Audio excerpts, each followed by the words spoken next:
पंजाबी बनिया की शादी। नैना, मैं तेरे बिना नहीं रह सकता, तेरे पे मैं मरता हूँ।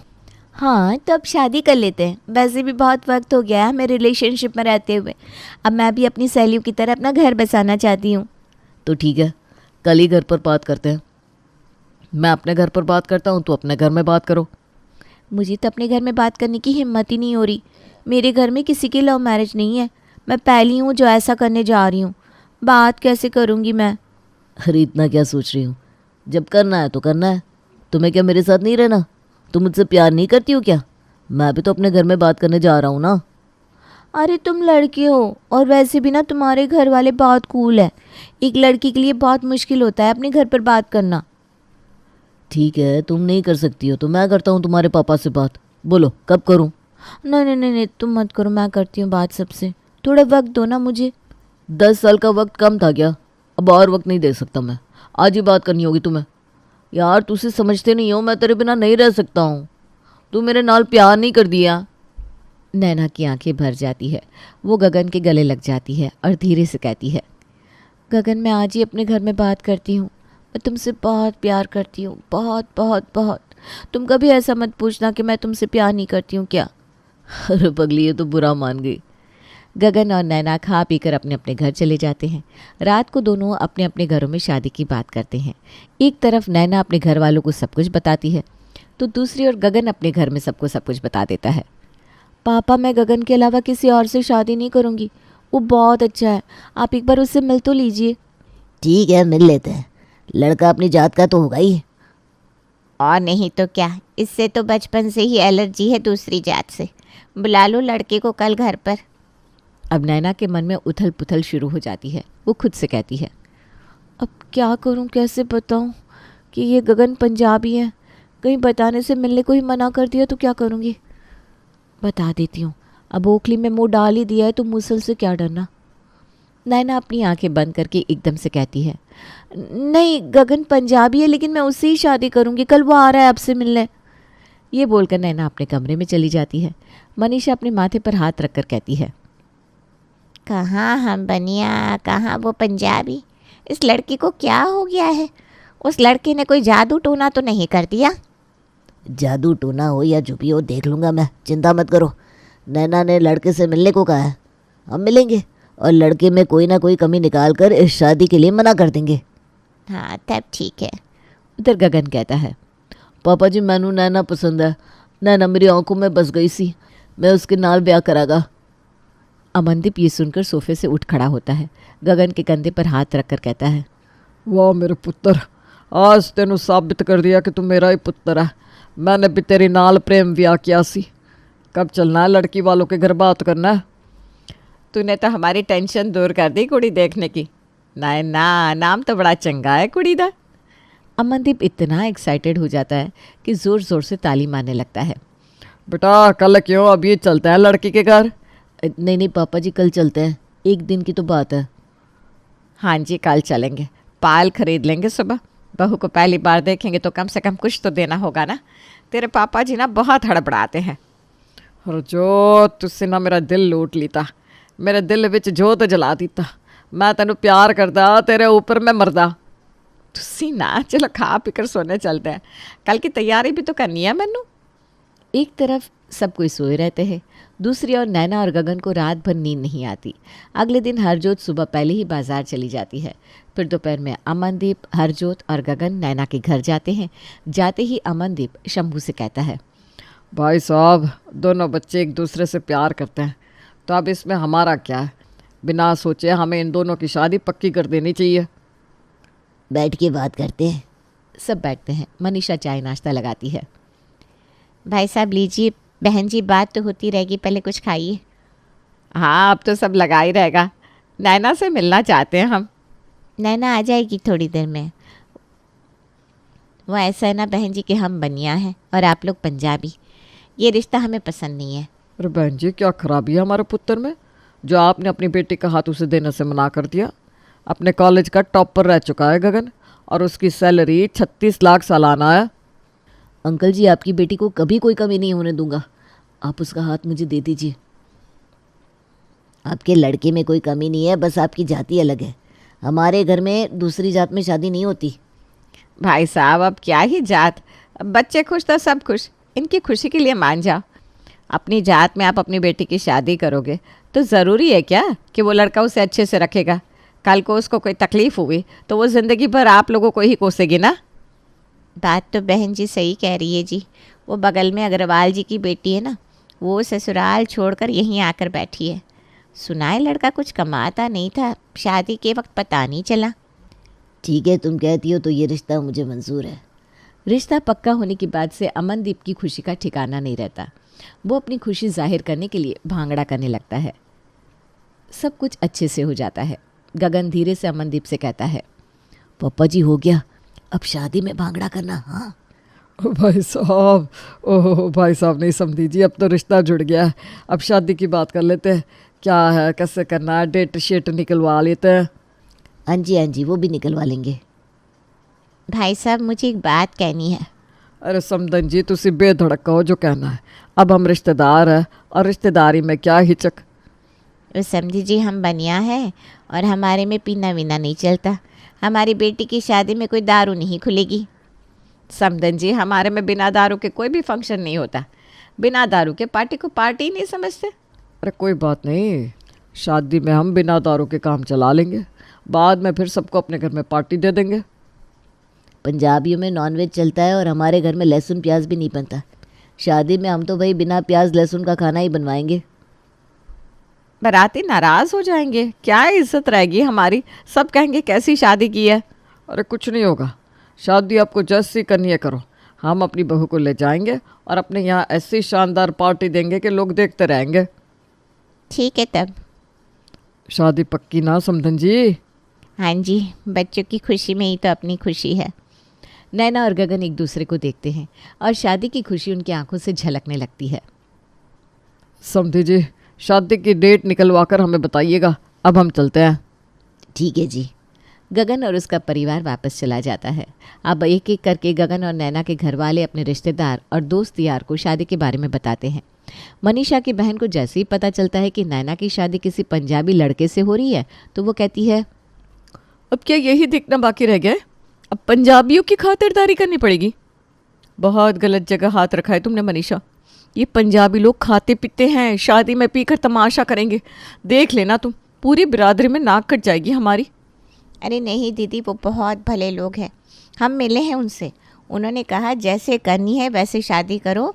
हम अपने हिसाब से वैसे ही शादी करेंगे जैसे हमारे में होती है, शुद्ध शाकाहारी खाना।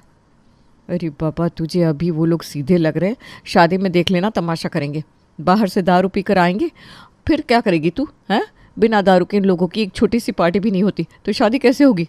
देख लेना तू, हंगामा होकर रहेगा। मुझे क्या है, तेरी बेटी है, मुझे आना है, मैं आ जाऊंगी। मनीषा की बहन फ़ोन रख देती है। उधर हरजोत की एक सहेली उससे कहती है, यार हरजोत, तेरी इकलौती बेटी की शादी है और तुझे उन बनिया के अलावा और कोई नहीं मिला क्या? अरे नहीं नहीं, नैना बहुत सुंदर है और अपने गगन को पसंद है। शादी तो करनी थी तो उसकी पसंद से ही कर देते हैं सोचा। वो तो ठीक है, लेकिन इन बनियाओं की शादी में ना कोई मज़ा नहीं होता। ना शादी में कोई रौनक, ना नॉनवेज, ना कोई शराब, ना भांगड़ा। अरे क्या ही मज़ा आएगा ऐसी शादी में। ऊपर से सब इतना फीका और हल्का रंग पहनते कि पूछो मत, कोई जोश ही नहीं लगता। नहीं नहीं, ऐसा नहीं होगा, आराम से होगा सब। उनको जैसा करना है करे वो लोग पार्टी, हम यहाँ करेंगे एकदम जानदार तड़कता भड़कता जश्न। मुझे नहीं लगता ये शादी चलेगी। और लड़की में भी यही आदतें होंगी ना, शादी के बाद वो गगन को कहेगी ये मत करो वो मत करो, तुम लोगों की ज़िंदगी ख़राब हो जाएगी। ऐसे ही नहीं कहा है किसी ने कि शादी अपनी जात में ही करनी चाहिए। इधर हरजोत उधर मनीषा के मन में बातें घर कर लेती है। मनीषा शंभू से कहती है, पंडित जी से शादी की तारीख निकलवा लेते हैं। हाँ मैंने बात कर ली है, अगले महीने 25 तारीख शुभ है। समधी जी से बात कर लेता हूँ, बहुत काम करने बाकी है अभी तो। शंभू अमनदीप को फ़ोन करके कहता है, भाई साहब शादी की तारीख अगले महीने 25 तारीख की है, आप लोग अपने तैयारी कर लीजिए। अमनदीप कुछ कहता उससे पहले अमनदीप की बहन कहती है, कौन से गुरुद्वारे से फेरे होंगे? गुरुद्वारे नहीं जी, हम तो अपने घर से शादी करेंगे। अमनदीप, अब शादी भी उनके हिसाब से होगी। कभी ऐसा हुआ है क्या? देख लेना, शादी के बाद ये रिश्ता टिकेगा नहीं। वो लड़की भी घर में आकर अपने घर वालों की तरह मनमानी करेगी तो फिर से सोच ले, इस रिश्ते को ना करने में ही भलाई है। अरे दीदी, शादी दोनों तरीके से होगी, फिर क्या दिक्कत है? दिक्कत तुझे तब समझ में आएगी जब वो लड़की घर आकर नॉनवेज बनने पर अपने नाक पर कपड़ा लगाकर घूमेगी, गगन को 10 बार नहाने को कहेगी, मैनू की है करना है जो कर, बाद में तू और पर जाए जी पछताएंगे। अमनदीप फ़ोन कट कर देता है। शंभू के मन में बात लग जाती है। वो मनीषा से कहता है, मुझे कुछ ठीक नहीं लग रहा। नैना उस घर में खुश नहीं रहेगी। अभी से उनके घर के रिश्तेदार इस तरह से बातें कर रहे हैं। हाँ जी, मेरी दीदी भी यही बोल रही थी कि हमें भी दिक्कत होगी इस शादी से। लेकिन क्या कर सकते हैं अब? धीरे धीरे सबको नैना और गगन की शादी के बारे में पता चलता है और सब आकर अपने अपने तरीके से गगन और नैना के परिवार को ये रिश्ता ना करने के लिए समझाते हैं। लोगों की बातें सुनते सुनते शंभू के दिमाग में ये बात बैठ जाती है और वो अमनदीप को फ़ोन करके कहता है, भाई साहब, आप अपने लड़की का रिश्ता कहीं और देख लो, हम अपनी लड़की नहीं दे सकते। क्या जी, हम छुप कर रिश्ता क्या ले आए, अब तो सिर पर चढ़ रहा है। मेरे बेटे को भी लड़की की कमी नहीं है, हमें भी नहीं करना ये रिश्ता। दोनों फ़ोन रख देते हैं। गगन नैना को फ़ोन करके सब कुछ बता देता है। अब क्या होगा? तुम्हारे बिना मैं नहीं रह सकती हूँ। शादी तो मैं तेरे नाल ही करागा। तू एक काम कर, सबसे बोल कर एक मीटिंग रख दे फिर से। मैं दोनों परिवार को फिर से शादी के लिए मनवाऊंगा, लेकिन शादी तेरे नाल करागा। ठीक है, मैं कोशिश करती हूँ मम्मी पापा से बात करने की। वो लोगों को मनाना इस बार तो और भी मुश्किल है। तो एक काम कर, दुर्गा मंदिर में कल शाम अपने मम्मी पापा के साथ आ जाना। मैं भी वहाँ अपने मम्मी पापा के साथ आ जाऊँगा, तब तो तुझे कुछ नहीं करना होगा। हाँ, ये ठीक है। अगले दिन नैना अपने परिवार के साथ मंदिर में चली जाती है। वहीं गगन भी अपने परिवार के साथ आ जाता है। दोनों परिवार एक दूसरे से टकराते हैं। अमनदीप और शंभू एक दूसरे को देखकर मुंह फेर लेते हैं। मुझे आप सबसे एक बार गल करनी है, अब कोई बात नहीं होगी। पुत्र, इन लोगों को बड़ा गुरूर है। पापा जी, मेरे लिए ही सही, एक बार साथ बैठ लीजिए ना। गगन सबको मनाकर सामने वाले होटल में बैठता है और सबको मनाता है। अंकल जी, आप मुझ पर भरोसा करके तो देखिए, लोगों की बात मत सुनिए। शादी के बाद ऐसी कोई भी दिक्कत नहीं होगी नैना को। उसे जैसा खाना है, जैसा पहनना है, वो वैसा ही करेगी। हम पिछले 7 साल से इस रिलेशनशिप में हैं, साथ में घूमते हैं, फिरते, खाते पीते हैं, लेकिन आज तक तो कोई दिक्कत नहीं हुई। नैना मेरे बिना नहीं रह सकती। एक बार लोगों की नहीं, अपनी बेटी की सोच कर देखिए। शंभू बहुत देर चुप रहने के बाद कहता है, ठीक है, शादी की तैयारी करो, लेकिन अगर मेरी बेटी को कोई तकलीफ हुई ना तो जान ले लूँगा मैं तेरी। दोनों परिवार शादी की तैयारियों में लग जाता है। इधर गगन महीने भर पहले ही शादी के कार्ड बंटवा देता है ताकि शादी कैंसिल होने का कोई चांस ही ना रहे। दिन बीतने लगते हैं, सब अपना अपना काम कर रहे होते हैं और जिन लोगों को कार्ड मिला था शादी का वो बातें बनाते हैं कि ये शादी टिकेगी नहीं। इसी तरह शादी का दिन आ जाता है। गगन और उसका परिवार बारात लेकर नैना के घर पहुंच जाता है। गगन को देखकर शंभू का भाई कहता है, अभी भी मौका है, इस शादी को तोड़ दे वरना तो बहुत पछताएगा। पूरे बाराती मुझे तो टुल लग रहा है। मैं कहा रही है लड़के के मुंह से। नहीं भैया, लड़का नहीं पीता है। जैसे तैसे सारे रस्म रिवाज करके गगन मंडप तक पहुंचता है और एक लंबी सांस लेता है। अब बस शादी हो जाए, सुकून ही सुकून मिलेगा। नैना दुल्हन के जोड़े में मंडप पर आती है। नैना को आता देखकर उसका ताऊ कहता है, रुक जा नैना, ये शादी नहीं हो सकती। लड़का मुझे एक ज़रा पसंद नहीं है। कैसे रहेगी इन लोगों के साथ तू? सब कितना भड़कीला पहन कर आए हैं। एक बार फिर से सोच ले बेटा, मत कर ये शादी। यहाँ तक आने के बाद भी मुझे सोचना पड़ेगा शादी के लिए? नहीं ताऊ जी, मैं ये शादी करूँगी। गगन और नैना की शादी हो जाती है। शादी के बाद नैना गगन के घर पहुंचती है। नैना का बहुत अच्छे से स्वागत होता है, जैसा उसने कभी सोचा भी नहीं था। बहू, तुझे जैसा रहना है तो रहना, कोई प्रेशर नहीं है तुझ पर। अच्छा, आज जल्दी सो जाना, कल यहाँ एक पार्टी है। जी मम्मी जी। नैना सो जाती है और आराम से अगले दिन उठती है। फिर नहा धोकर तैयार हो जाती है। बहू, आज कोई काम नहीं करना तुझे, शाम को पार्लर वाली तुझे तैयार कर देगी। मम्मी जी, पार्टी में नॉनवेज होगा ना, मैं नहीं खा पाऊँगी। अरे बहू, नॉनवेज का अरेंजमेंट दूसरे फ्लोर पर किया है हमने, तुझे कोई दिक्कत नहीं होगी। और आज से हमारे घर में भी नॉनवेज बनना बंद हो गया है। थैंक यू सो मच पापा जी एंड मम्मी जी। नैना नाश्ता करती है जो कि बिल्कुल उसके घर की तरह ही होता है। शाम को नैना तैयार होकर पार्टी में जाती है जहाँ उसे मुंह दिखाए में बहुत सारे तोहफे मिलते हैं और खाना भी उसकी पसंद का होता है। पार्टी में शंभू और मनीषा भी आते हैं। सबको देखने के बाद शंभू मनीषा से कहता है, गगन ने ठीक कहा था, कोई कमी नहीं होने देगा अपनी बच्ची को। वही तो, हम झूठ में लोगों की बातों में आ रहे थे। अपनी बच्ची खुश है और क्या चाहिए हमें। ज़्यादा खुश मत हो, अभी एक दिन हुआ है। ये सब दिखावा करने में तो पंजाबी लोग माहिर होते हैं। ऐसे ही नहीं अपनी बच्ची को फंसाया है।